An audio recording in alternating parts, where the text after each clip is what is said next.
بسم اللہ الرحمن الرحیم۔ السلام علیکم۔ یہ کتاب آپ کے لیے کاشانہ بصیرت کی یوٹیوب چینل کی جانب سے ریکارڈ کی جا رہی ہے۔ نام کتاب حیات القلوب، جلد دوم، تالیف علامہ مجلسی علیہ رحمہ۔ اب ہم کتاب کا پارٹ نمبر 23 پڑھیں گے۔ 8واں باب حضرت صلی اللہ علیہ وسلم کے اخلاق حمیدہ اور اطوار پسندیدہ اور آپ کی سیرت و عادت کا تذکرہ کا بقیہ حصہ، صفحہ نمبر 215۔ ابن عباس سے منقول ہے کہ پیغمبر خدا زمین پر بیٹھتے، زمین پر کھانا کھاتے، گوسفندوں کو اپنے ہاتھ سے باندھتے، اور اگر کوئی غلام نان جو کی دعوت کرتا تو اس کی دعوت اپنے گھر پر قبول فرما لیتے۔ دوسری حدیث معتبر میں حضرت موسیٰ بن جعفر علیہ السلام سے منقول ہے کہ جناب امیر فرماتے تھے کہ کسی نے جناب رسول خدا کا شکر ادا نہ کیا، باوجود یہ کہ آپ کا لطف و کرم و احسان قرشی غیر قرشی، عرب اور عجم ہر ایک پر ہے، اور خلق پر کس کا حق نعمت حضرت کے حق سے زیادہ ہو سکتا ہے۔ اور ہم حضرت کے اہل بیت بھی اسی طرح ہیں کہ کسی نے ہمارے احسانات کا بھی حق ادا نہ کیا، اور نیک مومنین بھی ہر چند عام لوگوں پر احسان کرتے ہیں اور ان کے احسانات کا شکر بھی کوئی نہیں ادا کرتا۔ حدیث معتبر میں امام رضا علیہ السلام سے منقول ہے کہ ایک مرتبہ جبرائیل حضرت پر نازل ہوئے اور کہا، یا رسول اللہ، خدا آپ کو سلام کہتا ہے اور فرماتا ہے کہ باکرہ لڑکیاں درخت میں پھل کے مانند ہیں، جب پھل پختہ ہو جاتے تو اس کو درخت سے توڑ لینا چاہیے، ورنہ دھوپ سے وہ خراب اور بیکار ہو جاتا ہے، ہوا اس کو متغیر کر دیتی ہے۔ اسی طرح جب باکرہ لڑکیاں بالغ ہو جاتی ہوں تو ان کا علاج نکاح کر دینا ہے، ورنہ ان کے فتنے سے مطمئن نہ ہونا چاہیے۔ یہ سن کر حضرت نے لوگوں کو جمع کیا اور منبر پر تشریف لے گئے اور خدا کا یہ پیغام بیان فرمایا۔ لوگوں نے پوچھا کہ ان کو کس کے ساتھ تجویز کریں؟ فرمایا ان کے ساتھ جو ان کے کفو ہوں، اور مومنین آپس میں ایک دوسرے کے کفو ہیں، اور منبر سے نیچے تشریف نہ لائے یہاں تک کہ اپنے چچا زبیر کی لڑکی کا نکاح مقداد سے کر دیا۔ کتاب کا حوالہ ہے۔ مقداد کے حسب و نسب کا تذکرہ اسی کتاب کے 61ویں باب میں درج ہے، تفصیل وہاں دیکھیے۔ مختصر یہ ہے کہ بعض روایتوں سے یہ ظاہر ہوتا ہے کہ وہ اسود بن عبد الیغوث کے غلام تھے، واللہ اعلم۔ مترجم اور فرمایا، لوگوں، میں نے اپنے چچا کی لڑکی کا نکاح مقداد سے اس لیے کر دیا کہ امر نکاح پست ہو جائے اور تم سمجھو کہ بیٹی دینے میں حسب و نسب کی رعایت نہ کرنی چاہیے۔ حدیث معتبر میں حضرت صادق علیہ السلام سے منقول ہے کہ حضرت چونکہ قضائے حاجت کے لیے لوگوں کے سامنے کبھی نہیں جاتے تھے۔ ایک روز ایسے مقام پر تھے جہاں کوئی آڑ اور پردہ نہ تھا، صرف خرمے کے 2 درخت تھے۔ اصحاب میں سے ایک شخص آپ کے ہمراہ تھا۔ آپ نے ان دونوں درختوں کو اشارہ فرمایا جو ایک دوسرے سے قریب ہو کر آپس میں مل گئے۔ حضرت ان کے پیچھے چھپ کر حاجت سے فارغ ہوئے۔ وہ شخص درختوں کے پیچھے گیا تو وہاں کچھ نہ دیکھا۔ جابر بن عبداللہ انصاری سے منقول ہے کہ پیغمبر خدا بعثت سے پہلے مراز زوران میں گوسفند چرایا کرتے تھے اور فرماتے تھے، کالی بھیڑیں پالو کیونکہ وہ زیادہ اچھی ہوتی ہیں۔ لوگوں نے حضرت سے پوچھا کہ بھیڑیں چرانا بہتر ہے؟ فرمایا، کوئی پیغمبر مابعوث نہیں ہوا جس نے بھیڑیں نہ چرائی ہوں۔ اور عمار یاسر سے منقول ہے کہ میں حضرت کی بعثت سے پہلے گوسفند چراتا تھا اور حضرت بھی چرایا کرتے تھے۔ ایک مرتبہ میں نے حضرت سے عرض کی کہ گھنے چراگاہ زیادہ بہتر ہیں، اچھا ہوگا کہ ہم وہاں چرائیں۔ حضرت نے فرمایا، بہتر ہے۔ جب میں دوسرے روز وہاں پہنچا تو دیکھا حضرت پہلے سے وہاں موجود ہیں، لیکن اپنی گوسفندوں کو چراگاہ میں داخل ہونے سے روکے ہوئے ہیں۔ حضرت نے مجھ سے فرمایا کہ میں نے تم سے وعدہ کیا تھا، اس لیے مجھے اچھا معلوم نہیں ہوا کہ میری گوسفندیں تمہاری گوسفندوں سے پہلے چرنا شروع کر دیں۔ کتاب کا حوالہ ہے۔ مؤلف فرماتے ہیں کہ چونکہ انبیاء علیہم السلام کی بعثت عوام کا انعام کی ہدایت کے لیے ہوتا ہے، اس لیے خداوند عالم نے پہلے ان کو جانوروں کے چرانے پر مامور فرمایا تاکہ عوام کے ساتھ رہنا سہنا اور ان کی بے ادبی اور بدتمیزی ان ذوات مقدسہ پر گرا نہ گزرے اور ان کی طرف سے اذیتوں پر صبر کرنا دشوار نہ ہو۔ حدیث معتبر میں امام جعفر صادق علیہ السلام سے منقول ہے کہ جب خداوند عالم نے عقل کو پیدا کیا، اس سے فرمایا کہ قریب آ۔ وہ آئی تو فرمایا واپس جا، وہ چلی گئی۔ پھر فرمایا کہ میں نے کوئی چیز ایسی نہیں پیدا کی جو مجھے تجھ سے زیادہ محبوب ہو۔ اس سے 9 حصے جناب محمد مصطفیٰ صلی اللہ علیہ وسلم کو عطا کیے اور ایک حصہ تمام خلق پر تقسیم فرمایا۔ بس سند معتبر حضرت امام علی بن موسیٰ رضا صلوات اللہ علیہ سے منقول ہے کہ جناب رسول خدا نے فرمایا کہ مجھے نماز اور جمع کے سبب کچھ ذوق پیدا ہوا تو آسمان سے میرے واسطے طعام نازل ہوا، جس سے شجاعت و حرکت و جمع کے لیے 40 مردوں کی قوت مجھ میں پیدا ہو گئی۔ حضرت امیر المومنین علیہ السلام سے منقول ہے کہ پیغمبر خدا کے ساتھ میں بھی خندق کھودنے میں مشغول تھا۔ ناگاہ جناب سیدہ ایک ٹکڑا روٹی کا حضرت کے لیے لائیں۔ حضرت نے پوچھا کیا ہے؟ عرض کی ایک روٹی حسنین کے لیے میں نے پکائی تھی، اس میں سے ایک ٹکڑا آپ کے واسطے بھی لائی ہوں۔ حضرت نے فرمایا 3 روز گزر چکے کہ تمہارے باپ کے پیٹ میں ایک دانہ بھی نہیں پہنچا، یہ پہلی غذا ہے جو میں کھا رہا ہوں۔ احادیث معتبرہ میں حضرت صادق علیہ السلام سے منقول ہے کہ جناب رسول خدا غلاموں کی طرح بغیر خوان کے کھانا کھاتے اور غلاموں کی طرح 2 زانو بیٹھتے اور زمین پر بغیر بستر کے سوتے اور اپنے تئیں بندہ سمجھتے تھے۔ دوسری حدیث معتبر میں فرمایا کہ ایک بدویہ عورت حضرت کی خدمت میں حاضر ہوئی، دیکھا کہ حضرت زمین پر بیٹھے ہوئے کھانا تناول فرما رہے تھے۔ اس نے تعجب سے کہا یا رسول اللہ، آپ غلاموں کی طرح کھانا کھاتے ہیں، غلاموں کی مانند بیٹھتے ہیں۔ حضرت نے فرمایا خدا کے نزدیک مجھ سے بڑھ کر کوئی بندہ غلام ہو سکتا ہے؟ اس عورت نے کہا آپ اپنے کھانے میں سے ایک لقمہ مجھے عطا فرمائیے۔ آپ اس کو دینے لگے تو کہا اس میں سے جو آپ کے دہن میں ہے دے دیجئے۔ حضرت نے وہ لقمہ اپنے منہ سے نکال کر دے دیا، اس نے کھا لیا۔ حضرت صادق علیہ السلام فرماتے ہیں کہ اس لقمے کی برکت سے مرتے دم تک اس عورت کو کوئی بیماری، کوئی درد اور تکلیف نہیں ہوئی۔ دوسری روایت کے مطابق یہ کہ وہ عورت بد-زبان اور بے شرم تھی، اس لقمے کی برکت سے صاحب حیا و غیرت ہو گئی۔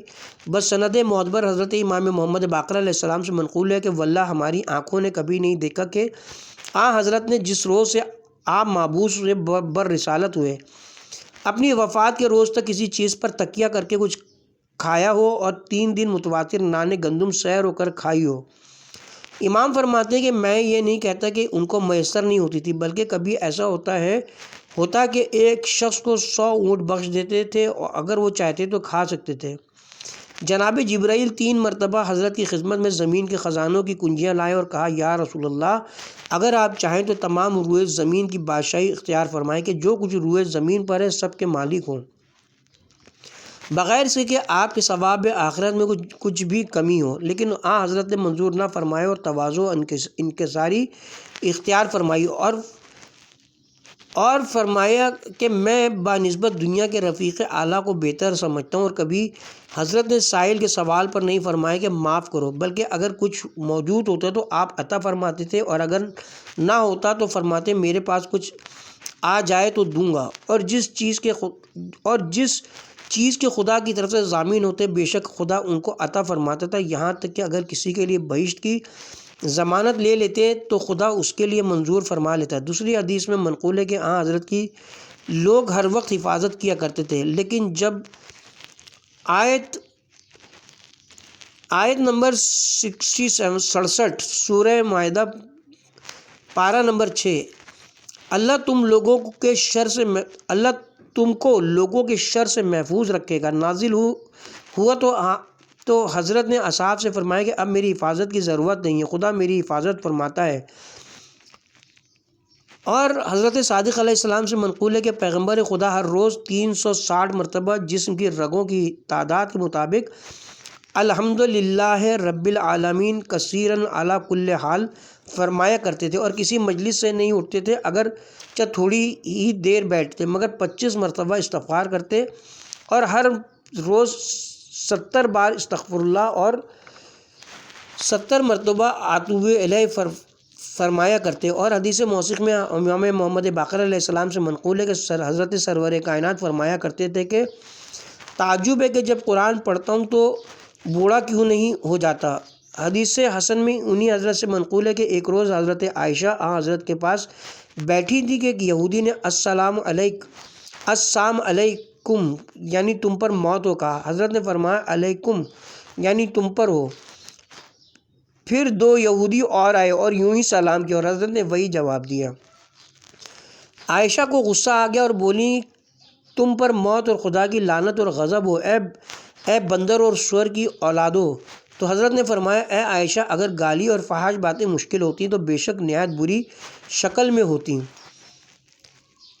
اور مہربانی اور نرمی جس شے پر رکھ دی جائے اس کی زینت ہو جاتی ہے، اور جس سے اٹھائی جائے اس کو قبیح و بدصورت بنا دیتی۔ عائشہ نے کہا یا حضرت، آپ نے شاید نہیں سنا کہ ان لوگوں نے کیا کہا؟ حضرت نے فرمایا ہاں سنا، لیکن جو کچھ انہوں نے کہا میں نے ان پر پلٹ دیا۔ اگر کوئی مسلمان تم کو سلام کرے تو تم بھی السلام علیکم کہا کرو، اور کوئی کافر سلام کرے تو جواب میں علیکہ کہہ دیا کرو۔ دوسری حدیث میں منقول ہے کہ رسول خدا کبھی زانوؤں کو زمین سے اٹھا کر دونوں ہاتھوں کے گھیرے میں لے لیتے، کبھی دو زانو بیٹھتے، کبھی ایک پیر کو آپس میں ملا کر دوسرے پیر کو اس پر رکھ لیتے، لیکن چار زانو کبھی نہیں بیٹھتے تھے۔ بس سند صحیح حضرت امام رضا علیہ السلام سے منقول ہے کہ ایک اعرابی حضرت کی خدمت میں اکثر ہدیے لایا کرتا تھا اور کہا کرتا تھا یا رسول اللہ، میرے ہدیے کی قیمت عنایت فرمائیے۔ حضرت تبسم فرماتے، جب حضرت کو کوئی فکر و غم ہوتا تو کہتے کہ کاش وہ عربی آتا اور مجھ کو خوش کرتا۔ حدیث صحیح میں حضرت صادق علیہ السلام سے منقول ہے کہ جناب رسول خدا اپنے اصحاب کی جانب سے مساوی طور پر توجہ و التفات فرماتے اور کسی پر کسی سے زیادہ نظر نہ کرتے، کبھی اپنے پیروں کو ان کے درمیان پھیلاتے نہ تھے۔ جب کسی سے مصافحہ کرتے تو جب تک وہ خود اپنے ہاتھوں کو نہ کھینچتا، حضرت بھی اپنے ہاتھوں کو نہ کھینچتے۔ جب لوگوں کو یہ احساس ہو گیا تو جلد اپنے ہاتھوں کو لوگ کھینچ لیا کرتے۔ دوسری حدیث بسند صحیح انہی حضرت سے منقول ہے کہ پیغمبر خدا نے فرمایا کہ جبرائیل مجھ کو ہمیشہ مسواک کرنے کی تاکید کرتے تھے، یہاں تک کہ مجھ کو خوف ہوا کہ میرے دانت نہ گھس جائیں اور گر نہ جائیں۔ بسند حسن انہی حضرت سے منقول ہے کہ جب کوئی شخص بنو ہاشم میں سے انتقال کرتا تو اس کی قبر پانی سے تر کی جاتی تھی، اور رسول خدا اپنی انگشت مبارک اس کی قبر پر رکھتے کہ ان کا نشان بن جاتا تھا، اور ایسا غیر بنی ہاشم کے لیے نہیں کرتے تھے۔ دوسری بہت سی معتبر حدیثوں میں وارد ہوا ہے کہ پیغمبر خدا تواضع و انکساری کے سبب کسی کی داہنی یا بائیں جانب تکیہ کر کے کوئی چیز نہیں کھاتے تھے، کیونکہ بادشاہوں کے مانند نہیں بننا چاہتے تھے۔ ایک روایت میں منقول ہے کہ حضرت کسی سفر میں مشغول نماز تھے، کچھ سوار آئے اور اصحاب سے حضرت کی تعریف کرنے لگے اور کہا کہ اگر جلدی نہ ہوتی تو حضرت کے فارغ ہونے کا ہم انتظار کرتے، حضرت سے ہمارا سلام کہہ دینا۔ یہ کہہ کر وہ لوگ چلے گئے۔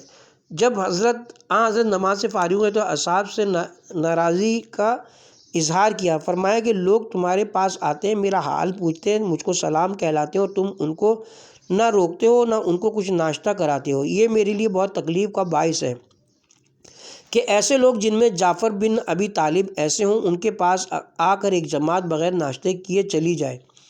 احادیث معتبرہ میں حضرت صادق علیہ السلام سے منقول ہے کہ جناب رسول خدا ایک چھوٹا عصا رکھتے تھے، جب حضرت صحرا میں نماز پڑھتے اس کو اپنے سامنے نصب کر لیا کرتے تھے۔ دوسری حدیث میں فرمایا کہ حضرت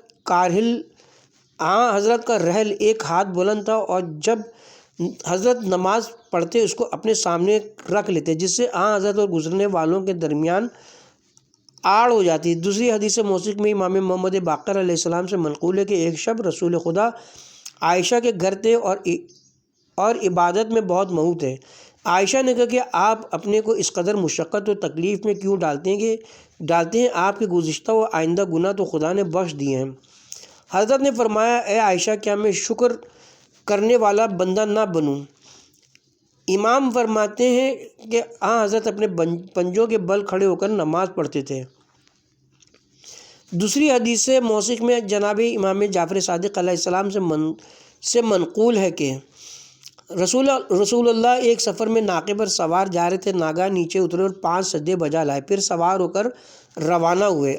صحابہ نے پوچھا یا رسول اللہ، آج تو آپ نے ایسا عمل کیا کہ اس سے پہلے کبھی نہ کیا تھا؟ فرمایا کہ ہاں، جبرائیل میرا استقبال کر رہے تھے، انہوں نے 5 خوشخبریاں دیں اور میں نے ہر ایک کے عوض ایک سجدہ شکر کیا۔ دوسری حدیث معتبر میں انہی حضرت سے منقول ہے کہ اچھے اخلاق پسندیدہ ہوتے ہیں۔ ایک روز جناب رسالت مآب مسجد میں بیٹھے تھے، ناگاہ انصار کی کنیز آئی اور اس نے حضرت کی چادر کا سرا پکڑ لیا۔ حضرت نے سمجھا کہ اس کو کوئی کام ہے، اٹھ کھڑے ہوئے، مگر اس نے کچھ نہ کہا۔ حضرت پھر بیٹھ گئے۔ اس طرح 3 مرتبہ ہوا۔ چوتھی بار جبکہ حضرت اٹھے تو اس کے ہاتھ میں چادر کا ایک تار آ گیا جس کو اس نے توڑ لیا۔ صحابہ نے اس پر عتاب کیا کہ کیا سبب ہے کہ حضرت کو اس قدر زحمت دے رہی ہے کہ 4 مرتبہ تیری وجہ سے۔ حضرت اٹھے۔ اس نے کہا ہمارے گھر میں ایک مریض ہے، گھر والوں نے مجھ کو اس لیے بھیجا تھا کہ حضرت کے لباس کا ایک تار لے جاؤں تاکہ اس کو شفا ہو جائے۔ ہر مرتبہ جبکہ میں نے تار لینا چاہا حضرت اٹھ کھڑے ہوئے، مجھے مانگتے ہوئے شرم معلوم ہوئی۔ آخری مرتبہ میں نے یہ تار حاصل کر لیا۔ حدیث موثق میں امام محمد باقر علیہ السلام سے منقول ہے کہ ایک یہودیہ عورت نے گوسفند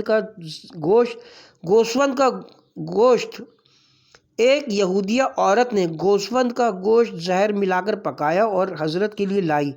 وہ گوسفند گویا ہوا کہ یا رسول اللہ مجھ کو نہ کھائیے، مجھ میں زہر ملایا گیا ہے۔ حضرت نے اس عورت کو بلایا اور پوچھا کہ ایسا کیوں کیا؟ اس نے کہا یہ سمجھ کر کہ اگر آپ پیغمبر ہیں تو زہر آپ پر اثر نہ کرے گا اور ورنہ لوگوں کو آپ سے نجات مل جائے گی۔ حضرت نے اس کو معاف کر دیا۔ روایت معتبر میں جناب حضرت صادق علیہ السلام سے منقول ہے کہ رسول اللہ صلی اللہ علیہ وسلم ایک روز عائشہ کے پاس آئے، دیکھا ایک ٹکڑا خشک روٹی کا زمین پر پڑا ہوا ہے اور اس پر نزدیک تھا کہ پیر پڑ جائے۔ حضرت نے اس کو اٹھا کر تناول فرمایا اور کہا اے حمیرہ، خدا کی نعمتوں کی قدر کرو، کیونکہ جب کوئی نعمت کسی سے جاتی رہتی تو پھر واپس نہیں ملتی۔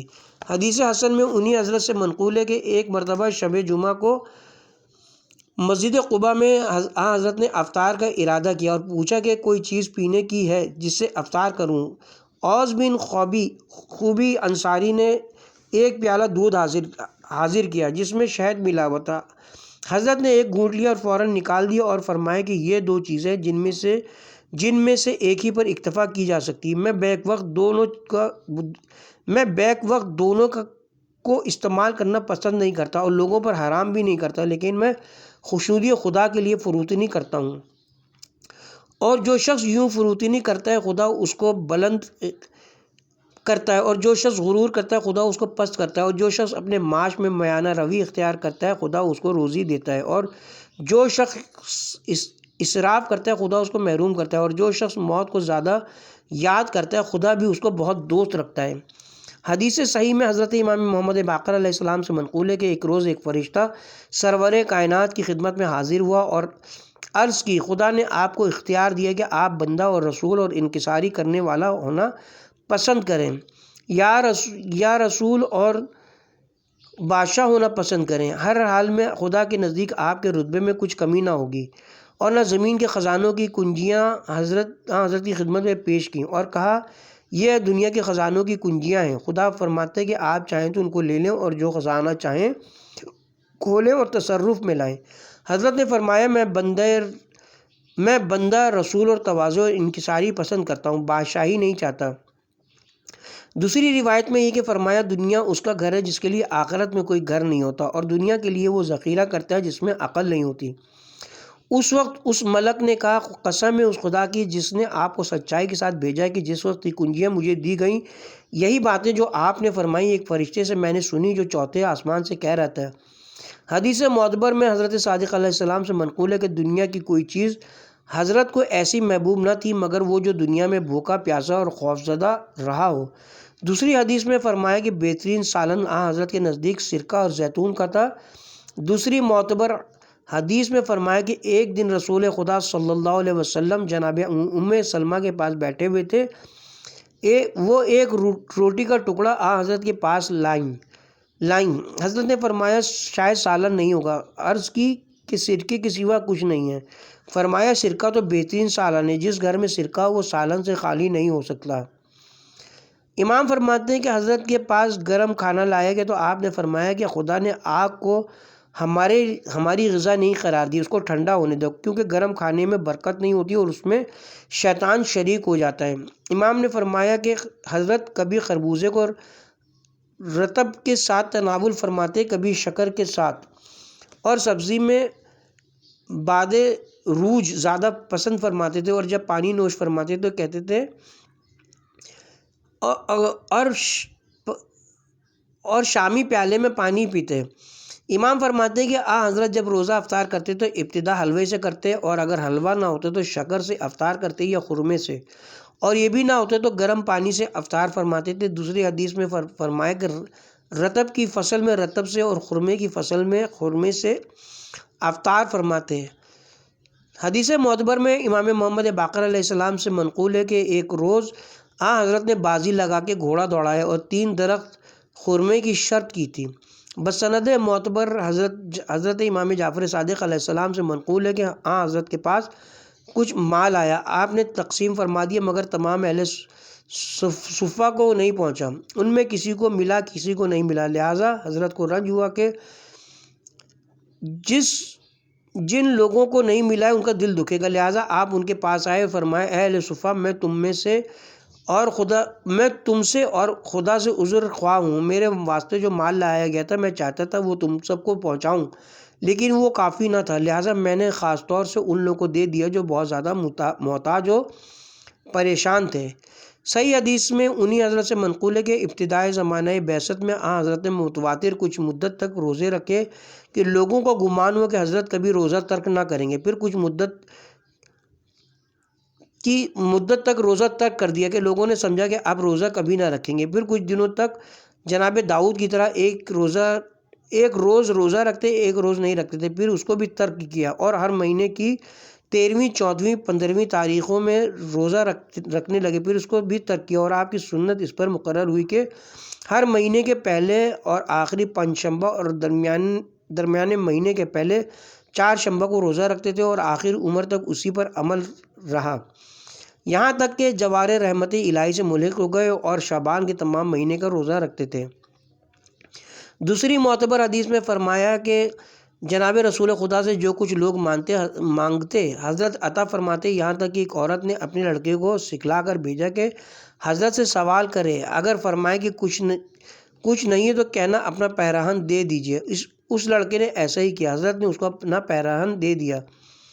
جب نماز کا وقت آیا تو برہنہ جسم کے ساتھ اب نماز کے لیے گھر سے نہ نکل سکے، آخر خدا نے حضرت کو میانہ روی کا حکم دیا اور آیت نمبر 29 پارہ نمبر 15 سورہ بنی اسرائیل، اپنے ہاتھوں کو گردن میں مت باندھ لو کہ کسی کو کچھ نہ دو، اور اس قدر ہاتھوں کو کھلا نہ رکھو کہ جو کچھ تمہارے پاس ہے سب دے دو اور بعد میں خجل و پشیمان ہو کر بیٹھ جاؤ اور عریانی کے سبب سے نماز سے باز رہو۔ دوسری معتبر حدیث میں فرمایا کہ جب رسالت مآب سونے کے لیے بستر پر جاتے اپنی آنکھوں میں پتھر کا سرمہ تاک لگایا کرتے تھے، اور صحیح حدیث میں منقول ہے کہ 4 سلائی دائنی آنکھ میں اور 3 بائیں آنکھ میں لگاتے تھے۔ بسند حسن منقول ہے کہ ایک مرتبہ حضرت مدینے کے کسی راستے سے جا رہے تھے، درمیان راہ میں ایک حبشی کنیز سرگن چن رہی تھی، لوگوں نے کہا کہ رسول اللہ کے راستے سے ہٹ جاؤ، اس نے کہا راستہ کشادہ ہے، صحابہ نے چاہا کہ اس کو سزا دے، حضرت نے فرمایا چھوڑ دو، وہ جبارہ یعنی مغرور ہے۔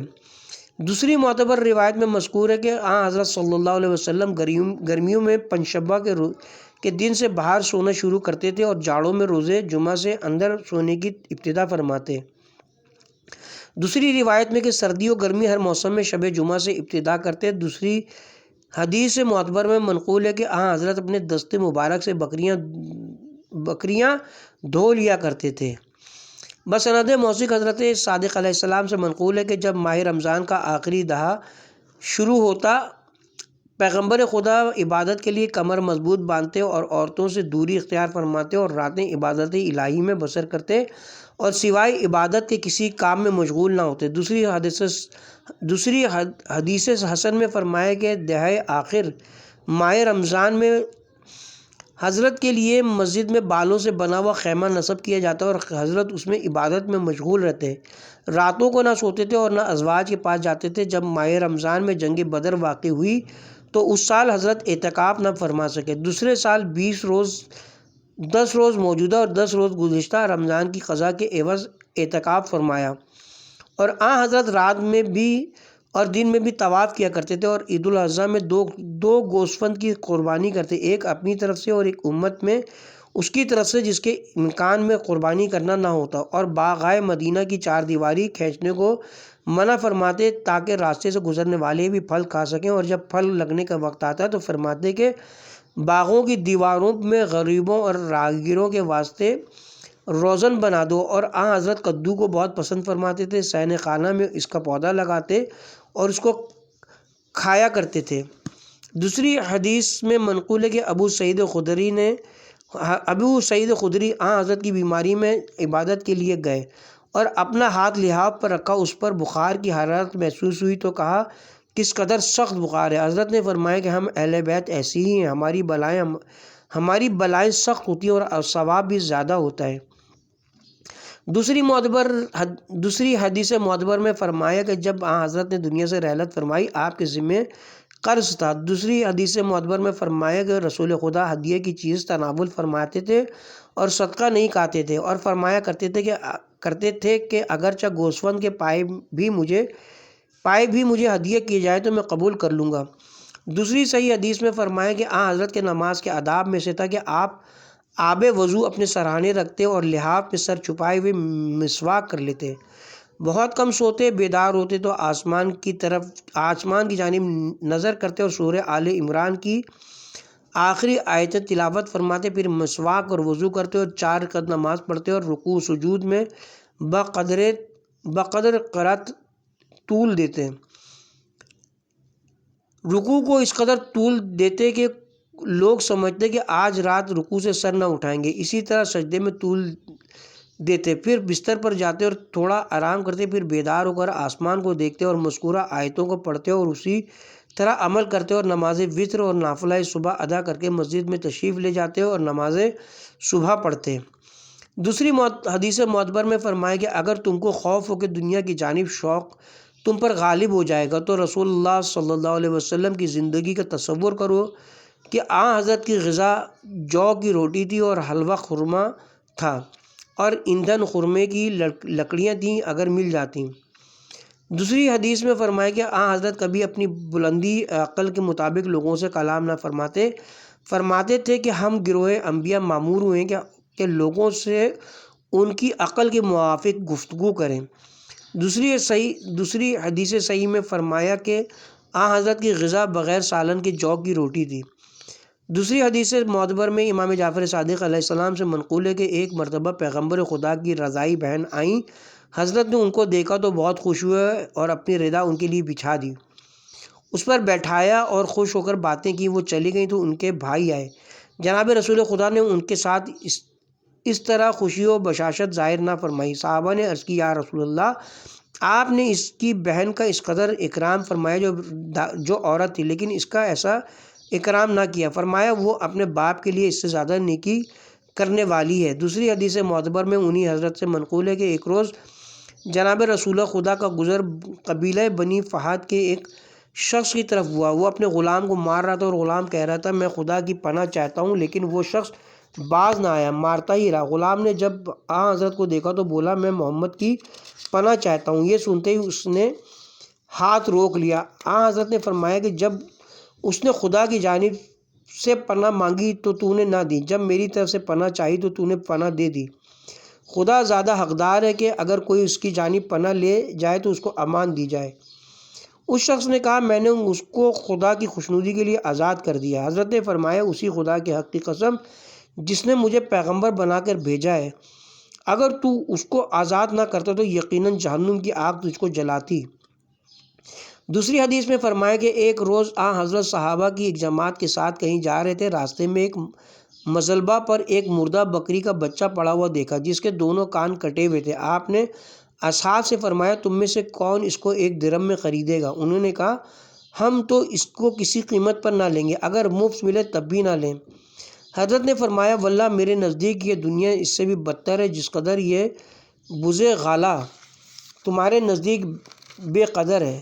اور بسند صحیح منقول ہے کہ ایک شخص حضرت کی خدمت میں آیا، دیکھا کہ حضرت ایک چٹائی پر لیٹے ہوئے ہیں، اس کے نشانات حضرت کے پہلو پر نقش ہو گئے اور خرمے کی پتیوں سے بھرا ہوا ایک تکیہ سر کے نیچے رکھے ہوئے ہیں جس کے نشانات آپ کے چہرے اقدس پر ظاہر ہوئے ہیں۔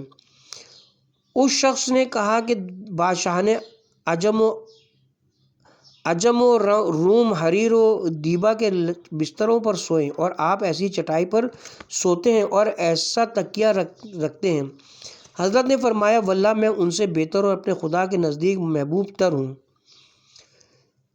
مجھے دنیا سے کیا کام؟ دنیا کی مثال اس درخت کی سی ہے جس کے نیچے سوار چند ساتھ آرام کرتا ہے اور پھر سوار ہو کر روانہ ہو جاتا ہے اور درخت کو چھوڑ جاتا ہے۔ دوسری معتبر حدیث میں منقول ہے کہ ایک اعرابی نے حضرت کے ساتھ ناقہ دوڑانے میں شرط کی کہ اگر اس کا ناقہ آگے بڑھ جائے گا تو حضرت کا ناقہ لے لے گا۔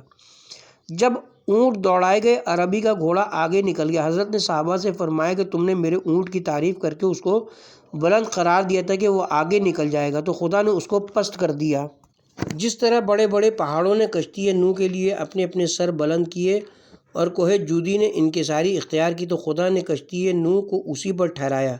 بسند صحیح منقول ہے کہ حضرت ہر روز بغیر کسی گناہ کے 70 مرتبہ توبہ کرتے تھے اور آتوب الیہ فرماتے تھے۔ دوسری حدیث معتبر میں فرمایا کہ ایک انصاری نے ایک سار رطب حضرت کی خدمت میں ہدیہ کیا۔ حضرت نے خادم سے فرمایا گھر میں جا کر کوئی پیالہ یا طبق ہو تو لے آؤ۔ وہ گیا اور واپس آیا، کہا مجھے کوئی چیز گھر میں کہا مجھے کوئی چیز گھر میں نہیں ملی۔ حضرت نے اپنے دامن سے زمین کو جھاڑ کر فرمایا کہ یہیں رکھ دو، اور فرمایا کہ اس خدا کی قسم جس کے اختیار میں میری جان ہے، اگر خدا کے نزدیک دنیا کی قدر ایک پریشہ کے برابر بھی ہوتی تو وہ کسی منافق اور کافر کو اس میں سے ایک گھونٹ پانی نہ دیتا۔ نہج البلاغہ میں امیر المومنین علیہ السلام سے منقول ہے کہ آپ نے فرمایا کہ ترک دنیا کے لیے تم کو پیغمبر خدا کی تعصیہ اور آپ کی سیرت کافی ہے، اور دنیا کی مذمت اور برائی کے لیے اتنا ہی کافی ہے کہ حضرت کے لیے اس میں سے کچھ حصہ نہ تھا اور دوسروں کے واسطے بہت کچھ تھا۔ حضرت نے شیر دنیا سے لبوں کو کبھی تر نہ کیا، اس سے پہلو خالی رکھتے تھے، اس کو اس طرح حقیر سمجھتے رہے جیسا کہ حق ہے، کبھی اس کی طرف رغبت سے نہ دیکھا۔ اس کی لذتوں سے آپ کا پہلو بنسبت دوسروں کے زیادہ خالی تھا، کبھی دنیا کے طعام سے شکم سیر نہ ہوئے۔ خدا نے دنیا کو حضرت کے سامنے پیش کیا، آپ نے اس کو قبول نہ کیا، اس لیے کہ آپ جانتے تھے کہ خدا دنیا کو دشمن رکھتا ہے، لہٰذا حضرت بھی اس کو دشمن رکھتے تھے اور سمجھتے تھے کہ خدا اس کو حقیر جانتا ہے، اس لیے خود بھی حقیر سمجھتے تھے۔ بلا شبہ حضرت زمین پر بیٹھ کر کھانا کھاتے، غلاموں کی طرح دو زانو بیٹھتے، اپنی نالین اور اپنے کپڑوں میں خود ہی پیوند لگاتے اور برہنہ پشت دراز گوش پر سوار ہوتے تھے اور کسی کو ساتھ بیٹھا لیتے۔ ایک مرتبہ کسی بیوی کے دروازے پر پردہ پڑا ہوا دیکھا جس پر تصویریں بنی ہوئی تھیں۔ آپ نے فرمایا اس کو مجھ سے پوشیدہ کرو کہ جس وقت اس پر میری نگاہ پڑتی تو دنیا اور اس کی زینتیں مجھ کو یاد آتی ہیں۔ حضرت نے دنیا کی جانب سے یک لخت رخ پھرا لیا تھا اور اس کی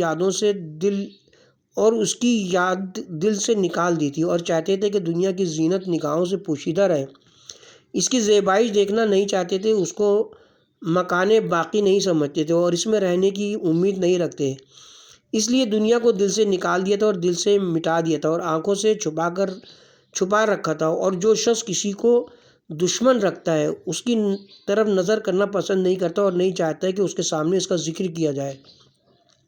بے شک حضرت کے حالات میں وہ سب کچھ ہے جو تم کو دنیا کی برائیوں اور عیبوں کی جانب دلالت کرتا ہے، کہ کیونکہ بہت دفعہ ایسا ہوتا تھا کہ آپ اپنے مخصوص اہل بیت کے ساتھ بھوکے رہتے تھے اور دنیا کے سامان اور زینتیں خدا نے ان کے لیے پسند نہ کی تھیں، اس قرب و منزلت کے باوجود جو خدا کے نزدیک ان کو حاصل تھیں، بلا شبہ وہ دنیا سے بھوکے رخصت ہوئے اور دنیا پر تصرف کے بغیر عقبہ کی جانب تشریف لے گئے اور اپنے واسطے اینٹ پر اینٹ نہ رکھی، رہنے کے لیے کوئی مکان نہ بنایا۔